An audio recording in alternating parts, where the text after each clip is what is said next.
السلام عليكم ورحمة الله وبركاته. أعوذ بالله من الشيطان الرجيم. بسم الله الرحمن الرحيم.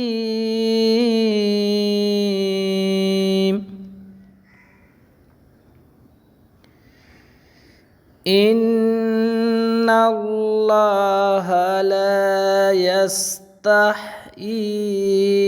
أن يضرب مثلا ما بعوضة فما فوقها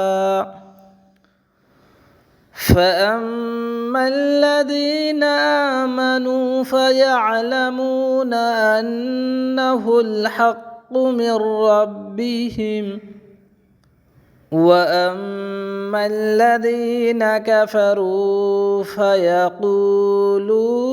ماذا أراد الله بهذا مثلا يضل به كثيرا ويهدي به كثيرا وما يضل به إلا الفاسقين الذين ينقضون عهد الله من بعد ميثاقه ويقطعون ما أمر الله به أن يوصل ويفسدون في الأرض أولئك هم الخاسرون.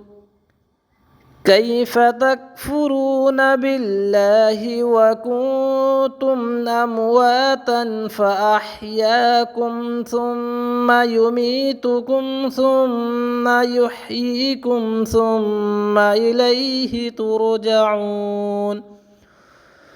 هو الذي خلق لكم ما في الأرض جميعا ثم استوى إلى السماء فسواهن 7 سماوات وهو بكل شيء عليم.